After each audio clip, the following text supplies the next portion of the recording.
Major funding for KPBS Evening Edition has been made possible in part by Bill Howe Family of Companies, providing San Diego with plumbing, heating, and air restoration, flood and remodeling services for over 40 years. Call 1-800-BILL-HOWE or visit billhowe.com. And by the Conrad Trebas Foundation, Darlene Marco Shiley, and by the following.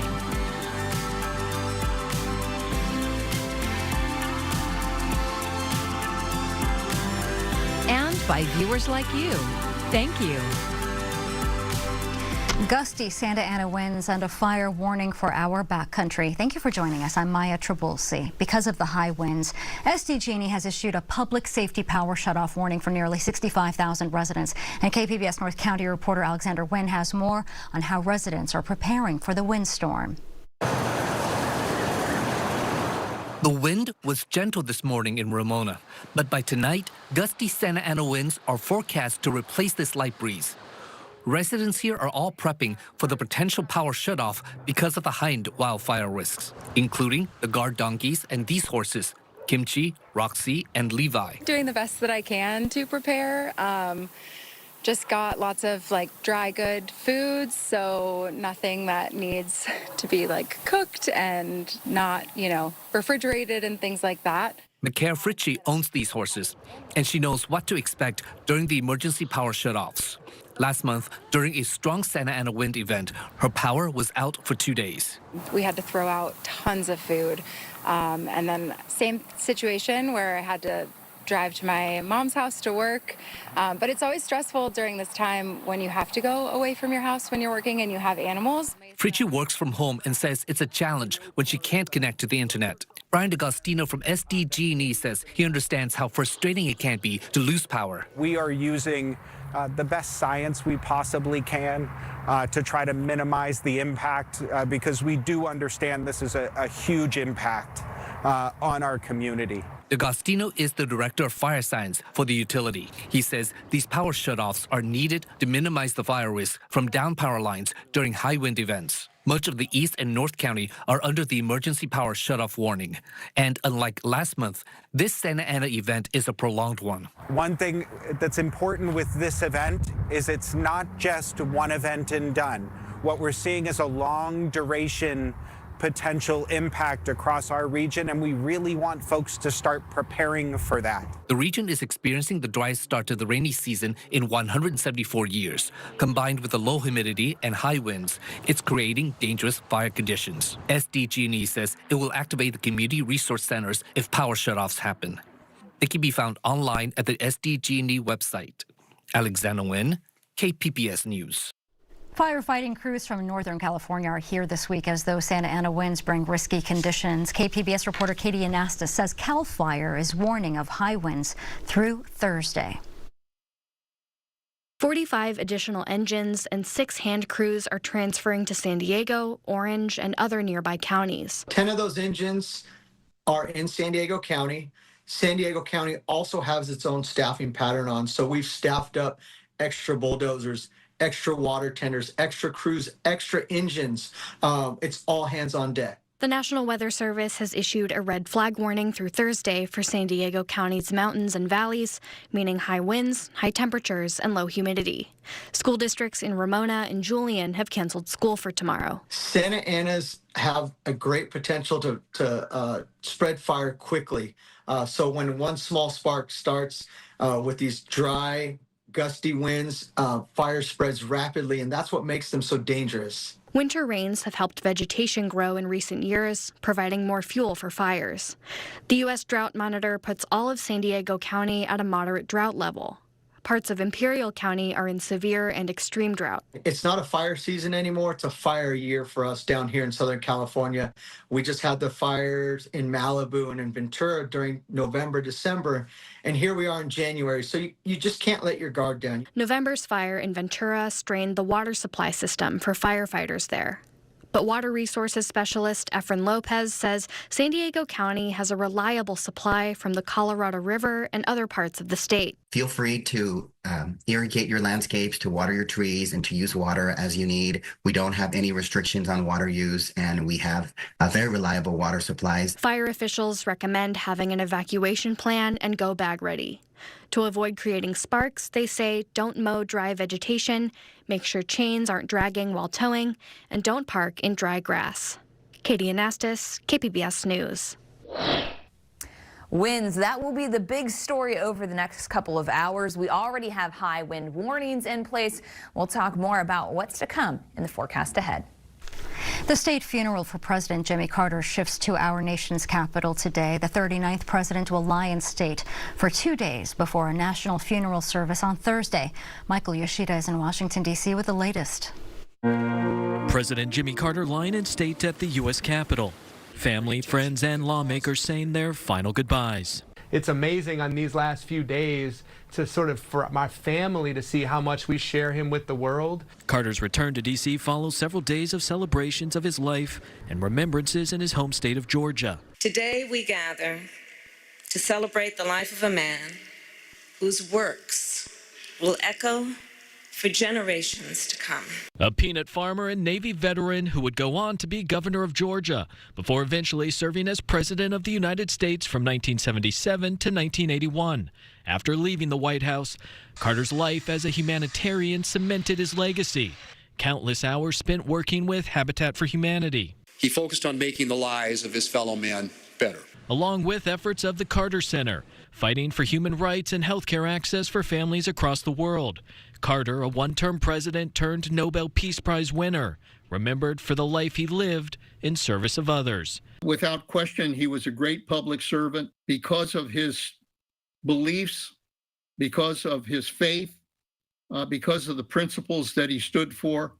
I think that'll always be important in remembering Jimmy Carter. In Washington, I'm Michael Yoshida reporting. And a San Diego musician is among those paying their respects to President Carter. We're going to have that story coming up.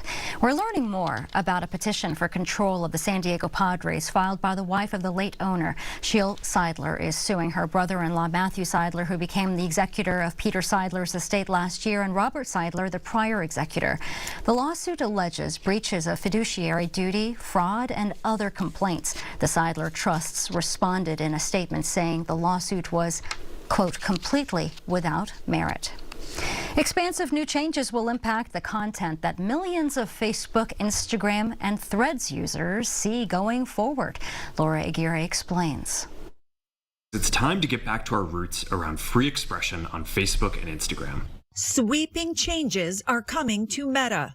We're going to get rid of fact checkers and replace them with community notes similar to X, starting in the U.S. The move marks a stunning reversal on Meta's misinformation policies. What started as a movement to be more inclusive has increasingly been used to shut down opinions and shut out people with different ideas, and it's gone too far.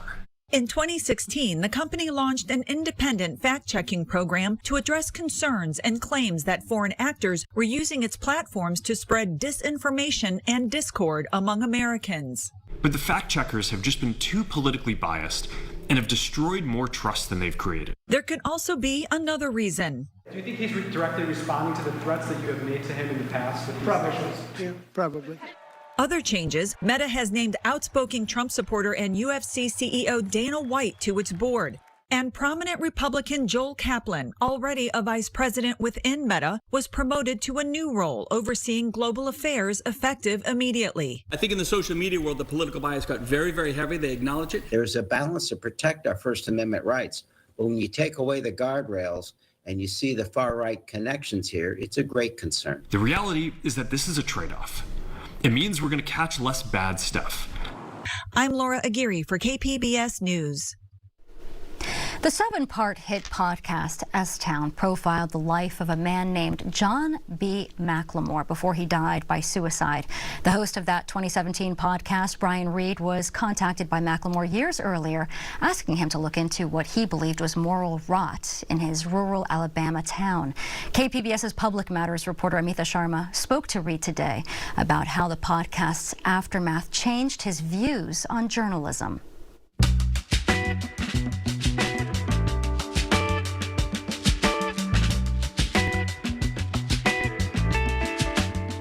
So, Brian, S-Town was a smash hit in 2017, but it also sparked a lawsuit from McLemore's estate and criticism from fellow journalists who claimed you exploited a private man's distress to tell a good story. You say the experience made you rethink journalism. Why? And what conclusions did you draw from that rethinking? I rethought journalism because the lawsuit, the people who were suing me, who were not related to John B. McLemore in any way, were claiming in court that S-Town, this thing that I'd poured years into as a journalist, was not journalism legally. And that put me in a position of having to suddenly really think about, wait, what is journalism exactly? And try to prove that and explain it in a legal case, to a judge, to an opposing side. And just having to go through that exercise, I don't know if anyone has had to do that before about their own profession, whatever you do. It kind of felt like, oh, I'm a baker having to explain, like, this is what bread is made of. And I don't know, it was a very kind of elemental exercise and a way of thinking that I hadn't. I think you go through and do your job and kind of just take for granted that it is what it is. And then that got me looking at all the fights we're in so often as a society, politically, culturally. And I just started noticing a lot of those boil down to disagreements over what journalism is, who should get to be a journalist, what stories should be told, what stories should be emphasized, how we should check the truth or not. So you now have a new podcast on journalism called Question Everything. So let me pick your brain on some recent journalism controversies. I'm not going to hit them all, but the owners of both the Washington Post and the LA Times nixed editorials endorsing Vice President Kamala Harris for president. And today, Meta CEO Mark Zuckerberg says the company will stop fact-checking and use community notes instead. What do these moves say about the media in today's political environment? I think, from a high level, it looks bad. It looks like powerful companies are doing things in abeyance of an incoming presidential administration, which is never, a good feeling, especially from newspapers like the LA Times and the Washington Post. So it just looks like cowardice a bit, which is not what you want to see from people putting out the news. But I don't know. When I heard the news today about Meta, this is a very wonky answer, but I would encourage, I think that a conversation about something called Section 230 is warranted again. This is something we've been exploring on our show. It's this regulation that basically makes it so that social media platforms like Facebook and others are not liable for defamation, for instance, for the things that people say on their platforms. They have special immunity. And I think that that's something that should be revisited. So I have to ask you this question. Has truth lost its value in American society? It's interesting. I think the idea of truth has not. What's the name of President-elect Trump's social media platform? It's Truth Social. So the idea is very powerful, actually. The idea that the truth is being told. It's just that, a confluence of forces, including bad actors, have made it so that truth and the ability to figure out what it actually is and trust the people telling it to us has been corrupted. Locally here in San Diego County, we have seen the paper of record, the San Diego Union Tribune, go from 400 journalists in the 1990s to fewer than 100 now. Given this level of downsizing and general public distrust of the media, can journalists still make a difference? Local journalists can. Yeah, it's an overwhelming and dispiriting moment, but I do think some of the most exciting and impactful journalism does come out of local outlets. But I also think there needs to be bigger thinking and more innovative thinking, just about what journalism looks like, how to marshal the principles behind journalism and other venues, ideas of accuracy and accountability and transparency, and how to take those values and kind of bring them to other forums. So along those lines, Brian, what can journalists do in the future to prepare for covering the Trump administration? Get E&O insurance, insurance for lawsuits. No, seriously. I mean, like fact checkers, investigative. I think what I would say is don't just chase what everyone else is covering. Whatever kind of scandal of the day or kind of outlandish policy proposal or idea. Try to pick some priorities, questions you have, things you want to dig into or uncover, and really stick to those. And you can address things as they come up, but instead of just like letting the administration dictate what the focus is every day, make your own priorities or source them from your audience and get a sense of what people want to know and really stick to that amidst the noise. And because really getting at difficult truths takes time.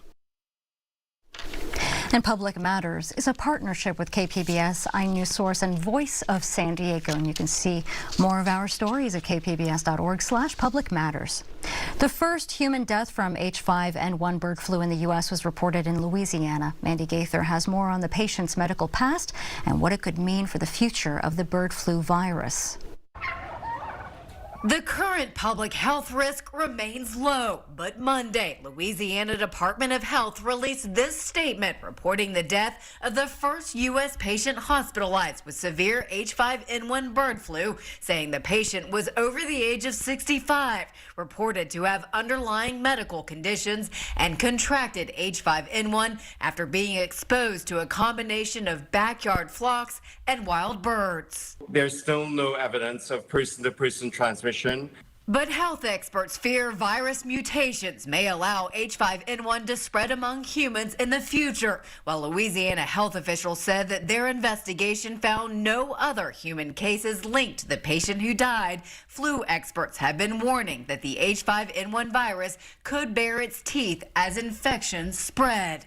That's one important thing for people to know, is that if they've handled dead birds or sick animals, especially cats, for example, they've ingested raw milk, and they have flu-like symptoms, headache, sore throat, shortness of breath, cough, that they let their providers know. Health officials say the best protection is to avoid sources of exposure. Don't touch sick or dead animals or their droppings. Keep pets away from sick or dead animals and their feces. Don't eat uncooked or undercooked foods. Avoid unpasteurized raw milk or cheeses. And if you work on a dairy or poultry farm, consider getting a seasonal flu vaccine to reduce risk of co-infection with more common flu viruses. For Health Minute, I'm Mandy Gaither. As the new year begins, the Surgeon General's push for cancer warning labels on alcohol highlights the need to rethink drinking habits. With over 1,300 alcohol-related cancer deaths in California each year, KPBS health reporter Heidi DeMarco shares expert tips for cutting back safely. Dr. Aaron Meyer is a psychiatrist at UC San Diego Health. He says changing drinking habits starts with awareness. 72% of U.S. adults drink more than like one drink a week, but less than half of those people are aware of the relationship between alcohol consumption and cancer. For those looking to cut back, he says the first step is tracking how much you drink. Because I think some people underestimate how much they drink. So keeping track of your alcohol intake over the course of a week or two before you're deciding to do that. Meyer recommends starting small, especially if you're a heavy drinker. Sudden withdrawal can be dangerous and should be done with medical guidance. I think there's a lot of pursuit of, just being able to quit cold turkey and then be done with alcohol forever. I think people underestimate the coercive effects of alcohol and how difficult it can be. Research shows tools like drink tracking apps can help people better understand their drinking habits and identify potential risks. A 2017 study also found that just 11 minutes of mindfulness reduced alcohol consumption in heavy drinkers from 1 week to another. While those cancer-related risks aren't seen immediately, things like dry January can put in place patterns that can last for the rest of someone's life. That previously, if no intervention had been tried, the status quo of heavy substance use could continue to increase someone's risk of cancer. Myers says there are also screening tools healthcare providers use to assess harmful drinking. He says the Surgeon General's advisory is a wake-up call and stresses the importance of taking a break. So I think dry January can be a very effective reset button and an opportunity to be more mindful about your alcohol consumption. Heidi DeMarco, KPBS News. And Big Bear officials are gearing up for a busy weekend after a very slow start to ski season. Big Bear Lake was finally greeted with fresh snow early this morning. The snow started at 4 a.m. and has been coming on strong, but the resorts are still seeing a lot less than the average December snowfall of 11 inches. How much natural snow did you guys get in December? 0. Big 0. Obviously, with limited terrain, we can't accommodate quite as many people as we would if we were fully open. And as you can see, it's been eagerly anticipated after businesses have been experiencing the slump in sales as resorts have only been operating a quarter of their trails. All roads leading into and out of Big Bear Lake are open.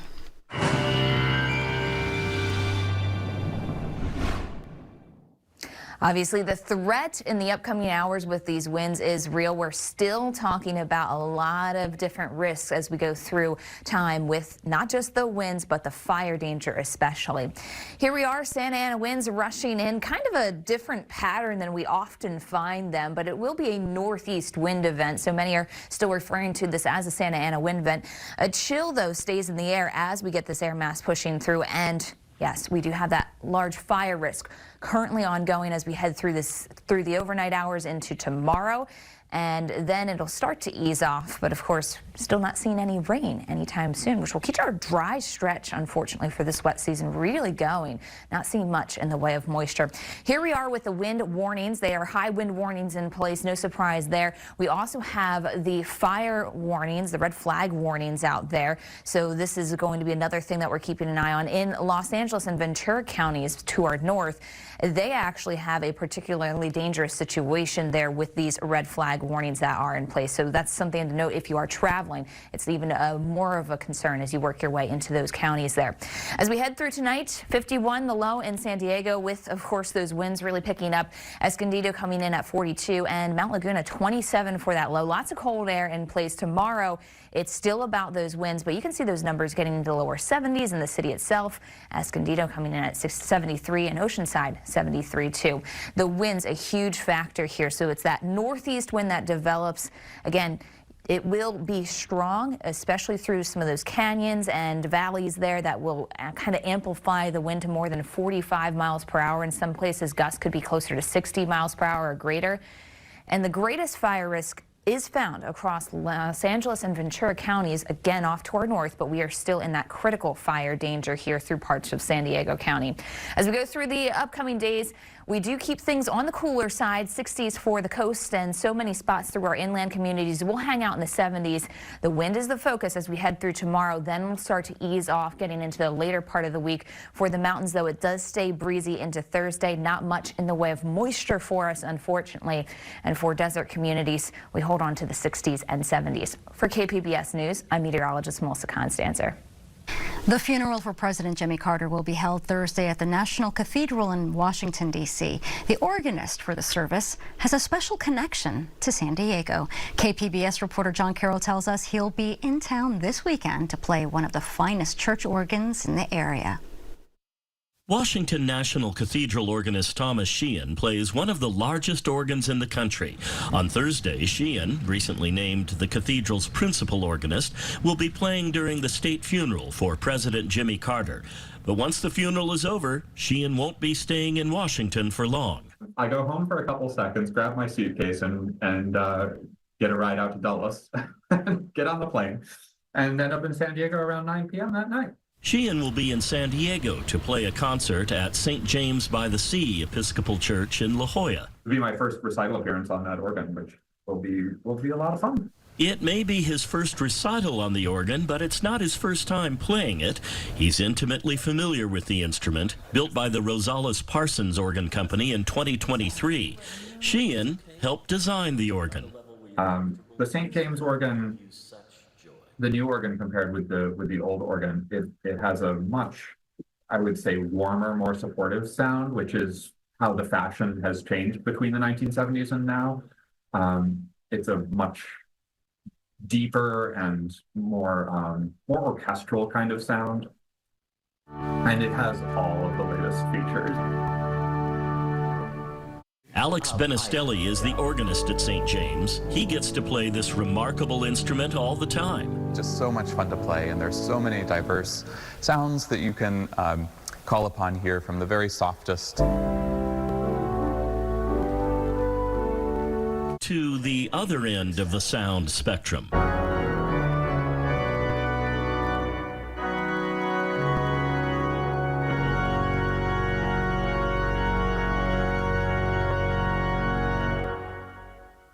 Be able to hear Thomas Sheehan play in person here until this weekend.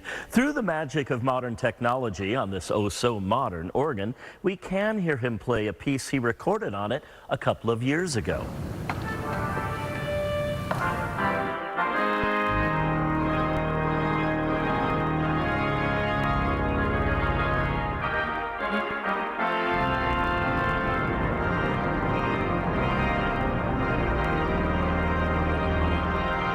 The concert is this Sunday at 5:30 p.m. Admission is free, but donations are welcome. It's a chance to hear one of the finest organists in the country right here in San Diego. John Carroll, KPBS News. Very cool for San Diego. And here's a look at what we're working on for tomorrow in the KPBS newsroom. KPBS Midday Edition is checking in with local elected officials as they begin new terms in office. You can find tonight's stories on our website, kpbs.org. Thanks for joining us. I'm Maya Trabulsi. Have a great evening.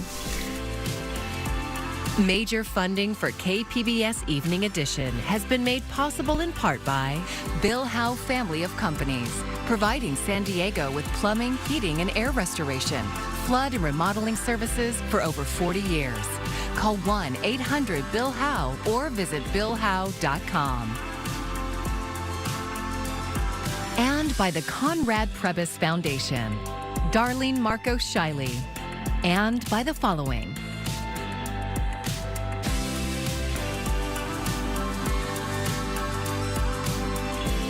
And by viewers like you. Thank you.